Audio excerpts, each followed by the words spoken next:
Hi, I'm Lisa Karlin Curtis. Thanks so much for coming to my talk today about the power of transparency. I'm a product engineer at Incident.io. We build incident management tooling for your whole organisation and spend a lot of time thinking about what great incident culture looks like. I'm also on Twitter at @paprikatieng. If you'd like to check me out, I'd love to see you there. So let's get started. In April, Atlasian had a major outage. A few hundred customers experienced a complete blackout across their Atlasian services after a migration went badly wrong. The news started to leak onto Twitter, and, well, people were angry. Atlasian's comms were really poor. There was no acknowledgement on Twitter, and their public status page kept sending the same vague update over and over again. They claimed to be communicating directly with impacted customers, but many customers denied this and said they'd been left in the dark. This lasted for a week, and engineering Twitter continued to be increasingly angry. Then, something changed. The CTO published a long article explaining what had gone wrong, why it was taking them so long to fix, and giving clear timelines about when customers could expect service to be restored. It turned out that Atlasian was having to manually restore data for each of the affected organisations, or, in the words of the nursery rhyme, put Humpty Dumpty back together again. There were still lots of questions. Why was such a dangerous script allowed to run at all? Why was it taking so long to restore the service? Could Atlasian have softened the blow by giving customers access to the data in another way, or prioritising certain critical services? But the tone of the conversation had completely changed. The vitriol and anger had been replaced with understanding and empathy for the engineers working to resolve the situation, alongside some good old speculation about exactly what had happened. This wasn't an evil organisation being unkind or negligent. It was some humans who'd made a mistake and were moving heaven and earth to try and fix it as fast as they possibly could. So today, we're going to tell some stories about transparency, understand why it's so useful to us, what it can help us do, and then how we can foster a transparent culture inside our own teams. Like many engineers, I've spent a lot of time in incidents about databases. We had one afternoon where our database started to complain. Lots of alerts were firing, API calls were getting slower, and our queue latencies were out of control. The platform team jumped on it and started investigating. They scaled down workers, trying to remove unnecessary load, while simultaneously trying to understand why the database was suddenly struggling. The metrics did start to improve, but then they suddenly deteriorated. It turned out that someone was running an expensive backfill from a console. After they killed the console, the database started to recover. But during the chaos, no one had remembered to send comms to the rest of the engineering team. The engineer running the backfill had no idea anything was wrong. They weren't in the channels where the alerts fired, and they didn't regularly check the database health metrics. Why would they? During an incident, it can be tempting to focus purely on resolving the thing that's broken, rather than wasting time writing lengthy status updates. This gets worse when the incident is more severe, and the responders more stressed, but that's when it's even more important. This view doesn't take into account all the benefits of communicating clearly during an incident. Communication allows other people to make informed decisions. Maybe that's working out whether they should jump in and help, or tell you about something that could be related. Maybe that's making sure they don't make another change that would exacerbate your problem. Maybe it's pretty intense, so they need to go out and buy you some sandwiches. Whatever it is, if you keep them in the dark, they don't stand a chance. As we saw with Atlasian, this kind of communication also builds empathy and understanding. Before I was an engineer, I used to work in consulting. And I was on a project with a client who was notoriously tough. I represented our team at the weekly update meeting and talked through what had happened during the week and where we were against our goals. One week, someone in my team made a mistake, and it lost us a couple of days on a really time-sensitive part of the project. I turned up to the weekly update meeting, pretty nervous, and delivered the bad news. I gave a detailed explanation of what had happened, why that had lost us time, and then the steps we'd taken to be confident that a similar error wouldn't happen again. I was honest, and I put my hands up. We had made a mistake, and that meant our project would be delayed. It was our fault, no one else's. In that same meeting, there was another supplier with a similar problem. But when the client tried to find out more, he was evasive. He either didn't understand what had actually gone wrong, or wasn't willing to discuss it. Our client grew increasingly frustrated, almost to the point of being angry. They ask more questions. How do you know this won't happen again? What happens if there are further delays? How confident are you that you can meet the new deadline? Transparency breeds trust. It can be tempting to believe that admitting to your mistake makes you look foolish or not good enough at your job, where in fact the opposite is true. When you're open about your mistakes, people trust that what you're saying is the truth. Why would you lie?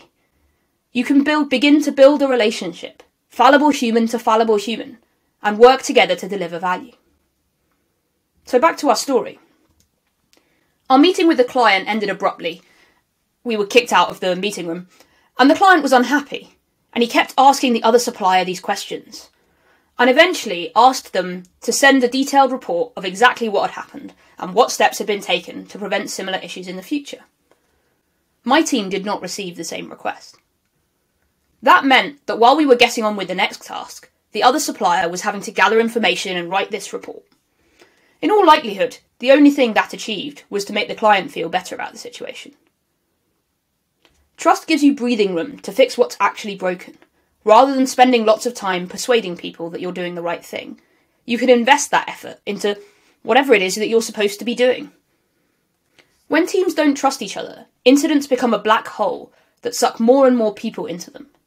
As each new team is impacted, they too want to have a seat at the table so they can get sure it gets managed correctly and their interests are represented.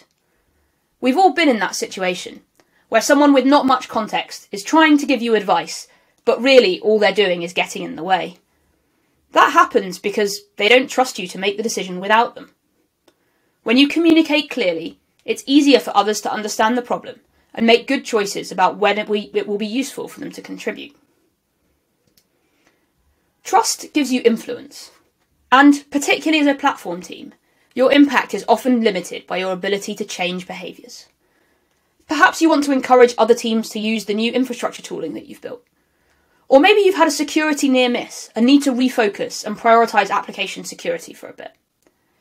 If other teams don't think you're good at what you do, or don't think your goals are aligned with theirs, these initiatives become almost impossible to deliver. When people trust you, they will take your advice much more readily, and you'll be able to influence their decisions and behaviour. When things go wrong, people are challenged and often stressed, but it's also the perfect opportunity to build relationships. My strongest relationships, both at work and in my personal life, have been forged in times of adversity. Being transparent when things are going wrong, taking the time to explain why something failed and what you've done as a result, will pay dividends. So, what can we do to foster a transparent culture? It's really important to remember that transparency is not a human default. When things go wrong, we all experience fear. Is something bad about to happen? Has it already? Could the company be in trouble? Am I in trouble? Could I get fired?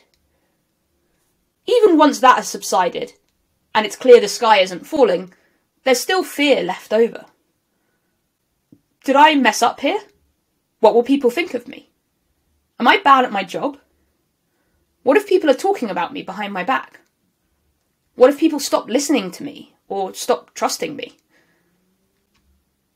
As humans, we feel shame incredibly acutely. Evolutionarily speaking, we're just not built to survive on our own. We needed to be part of a group. Many punishments throughout history have exploited this, whether it's being put in the stocks, or shunned, or made to wear a dunce hat in class. We might like to think that we've outgrown those instincts, but there's a lot of evidence to suggest that that's not true. And this is what makes it so uncomfortable to admit your mistakes and be honest about what's happening. Every bone in your body is telling you to be afraid of the consequences, afraid of what people will think.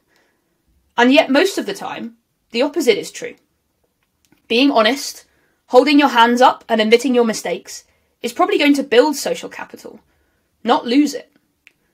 People will respect you more for being honest and trust you more in the future. We need to make sure that everyone feels comfortable admitting to their mistakes and being open when things go wrong. But this won't happen on its own. We need to intentionally build a blameless culture. First up, be explicit. Talk about blamelessness. what that means for your company and for your team. Explain in your onboarding materials how you think about blame and what it is good for, or more importantly, what it isn't. Pass out materials, maybe a recording of this talk, or the numerous great articles that have been written online. Maybe even write it on the walls. You never know. The best teams succeed together and fail together. It's very rare that something is solely one person's fault. Technology is just more complicated than that. A junior engineer is working on a new feature that sends emails to customers who aren't paying, asking them to set up their billing. Their code isn't quite right. It emails all the customers who are paying. They deploy their code to staging and run it, just as they've been told to do as good practice for this kind of feature. At the other end of the room, customer support are suddenly inundated with questions. Why are you asking me to pay when I'm already paying? Is something wrong? Do I need to update my details? The team gets involved and they write some comms to explain to support what's happened, that it's all a misunderstanding and the emails should never have been sent. The support team gets to work responding to the confused customers. But the junior engineer is mortified. How have they made such a foolish mistake? It turns out that the staging environment had recently been seeded with production data to enable some load testing that another team wanted to do. This isn't the junior engineer's fault, not really. This has happened because a number of mistakes, or bad choices, conspiring together to this unfortunate outcome. Why was staging seeded with production data at all? Why wasn't that data anonymised? Should staging be set up to send unlimited emails to arbitrary email addresses? When something like this happens, it's important to take accountability as a group, rather than either leaving it with the junior engineer or even taking it personally as the more senior team member. This doesn't mean everything is fine. Something bad has happened and we need to learn from it, but we'll do that as a team together. And the last point here is to lead from the front. When anyone joins a company, they're heavily influenced by the people around them, particularly senior folks or those who've been at the company for a long time. As one of those people, you're in a unique position to set an example. Shout about the mistakes that you make. It'll help shatter the illusion of perfection. Be careful about how you talk about other people's mistakes as well. War stories are popular. I've used a few in this talk, and they're a nice way to tell company stories and bond over a pint. But it's a delicate balance. Try not to mock the people involved in past incidents. Talk about it in terms of teams, not individuals. And don't ever be mean. Even if it's to a good friend, someone you know wouldn't mind, it sets the wrong tone for the rest of the organisation. What if I make a mistake? What if the next story is about me? So to wrap up, here are a few key takeaways. Transparency just isn't the default. We need to work hard to encourage it. But if we can foster a transparent culture, we can build trust with our stakeholders. And if we're building trust, we can ship value for our customers. Thank you so much for listening. I really hope you enjoyed the talk. If you found this interesting and want to learn more about incident response and culture, I'd love to chat to you on Twitter or in our Slack community at incident.io/community. I really hope you enjoy the rest of the conference.